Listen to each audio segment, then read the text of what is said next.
Thank you for the opportunity to introduce Instagrid to you. I joined Instagrid about 2 years ago. The company was founded outside of Stuttgart, Germany, with the role of democratizing and decarbonizing off-grid power. So really trying to take the electric grid where it doesn't exist today. We're a really diverse company. It's about 250 people, 42 nationalities, and we opened an office here, actually right here, about a year ago. So I was the first employee in the US. My job was to bring the company over and help to commercialize the product, but also localize the product. So do some engineering work, make sure it fit for the US market, and then start to drive sales. So the opportunity we were facing is about 2 billion people work off grid. So it's a pretty big problem. And some of those people work 2 feet off grid, and some people work 2 miles off grid. But at the end of the day, they can't plug into a socket, right? And so today's solution for those people is the dirtiest, most unreliable, most costly form of energy. It's a generator set. So gasoline-powered, combustion-based power. It usually takes 2 people to carry, so they're relatively heavy. It's not power dense. They've existed for a long time, and so people have gotten really comfortable with them, right? And so what we decided to do was go back and kind of reinvent that market. So we built the world's most powerful power supply. So it's lithium-ion based, and it's designed to replace that generator. It's basically, as the name of the company, Instagrid, would mean, it's like carrying an outlet from the wall in a hand. It's 40 pounds, so you pick it up in one hand, pick up your tool in another, walk off to a job site and do what you need to do. So it takes corded tools and makes them cordless. There's no extension cords, there's no tripping, so we get that kind of safety aspect involved as well. And our technology, what makes us different than everybody else, is power electronics and software. So inside the box is 24 modules, 24 inverters. So we take AC and convert it to DC to charge the batteries in 24 separate locations. And then when we go to export, we use those 24 inverters to make a pure sine wave. And what that does is it spreads out the heat generation. So when you convert from AC to DC power, you generate heat. And it's dispersed throughout the box, so we have no forced cooling. So it makes it really rugged. You can drop it in a pool of water, pick it up, dump the water out of the socket, plug your cord in, the unit will run because it's sealed. There's no fan, there's no single point of failure. So it's really designed for professionals kind of in the construction and heavy workspace. And it replaces generators up to about 10 kilowatts. If you tried to move a 10 kilowatt generator, you're not going to do it in one hand. You're not going to be able to take it where you go. So the little box here, although it looks high tech, it's designed to be dropped off the back of a pickup truck, kicked, knock over like you would at a normal construction site. And it competes with those generators on a cost, economically, ergonomically, and environmentally. So from a cost standpoint, we're about 50% more expensive up front. We come with a 4-year warranty. We tell you you've got a 4-year life. So we warrant the product for the life of the product. There's no maintenance, 0 maintenance, compared to a generator set. And where the payback comes from, if you look at the TCO analysis, is primarily gas prices. So you're paying about 20 cents a day to get an 8-hour shift on this device, and you're using about $8.20 of gas. So every day you're saving $8 in fuel. And just go run the math to figure out when you pay back. In New York State, it pays back in a little under 6 months. From an ergonomic standpoint, like I said, it's a one-hand lift. There's no extension cords. One of the biggest cause of loss of time accidents on a construction site is tripping, right? It's not like somebody fell off an I-beam somewhere. They tripped off an extension cord. It's a floating ground, so it's intrinsically safe. And there's 0 emissions, so you're not breathing in the emissions or listening to the noise while you're on site.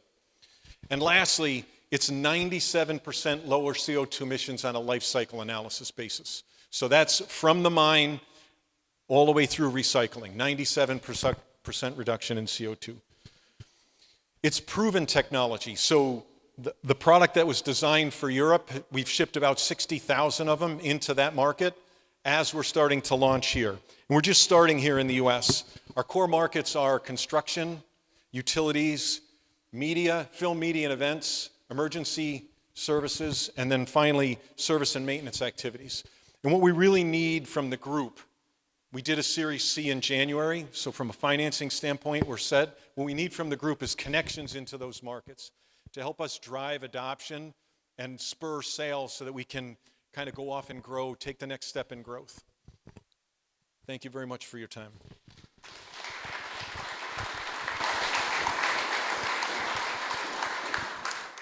I was wondering, can you talk a little bit about the battery chemistry that you use in that? Is it NCM, NCMA, and what are your future plans? Are you looking at the newer battery chemistries, the sodium ion or LFP or what? So we're NCA right now, high density, which allows us to pack the power into a smaller application and carry it around in your hand. Next product will be LFP. It'll be a bit bigger, designed solely for the US market. So it'll have a lot more run time. It'll give us a little bit more power and let us do some three-phase 240 work as well. One other quick question. Can you accommodate situations where you do need to have non-floating ground?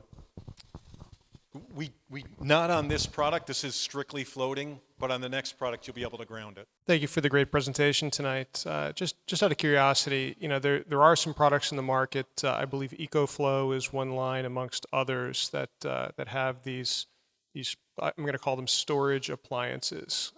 They're focused on the residential market a bit. I see you're going industrial, but it highlights, at least to me, that the barriers to entry are somewhat low, right? And so I guess my question is, how do you plan to grow share when you've got other large players that are in the space?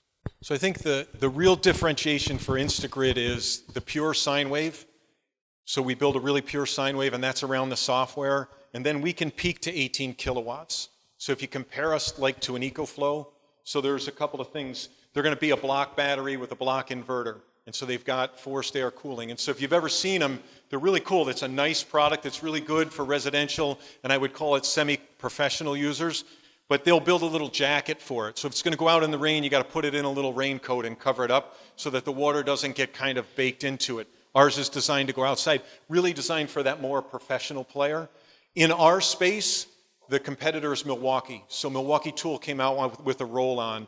And when we compare ourselves to Milwaukee, we're a fifth of the size, we're 3 times the peak power, and we're half the weight. So it really comes down to how much power can you pack on the truck when you're going out to the site. Thanks. Just basic questions. What's the energy capacity of the unit?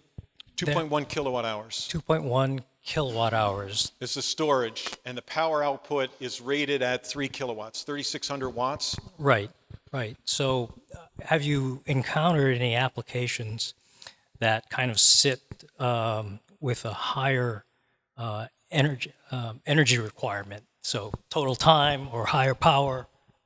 So we do. That you can't quite reach. We absolutely do, and so we're limited to 30 amps out, kind of on a constant power flow standpoint. So we're targeting applications like breaker hammers and concrete core drills and things on a construction site are a little bit lower in power. We're not chasing the 240 volt welders. We're doing the smaller welding right now.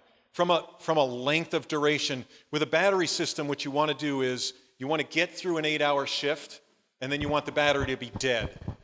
If the battery's only half discharged at an 8-hour shift, you overpaid by a factor of 2 because you're paying for capacity, right? So it's designed really to get through an 8-hour shift on a construction site. In the US, depending on what you do with it, we get through I'd say about 75% of people get through an 8-hour shift. And then what we call a link. So you can put 2 of them next to each other, and there's a spider box that clamps on the side that allows you to put them in parallel so that you get longer run time. It'll swap automatically without an interruption to the sine wave.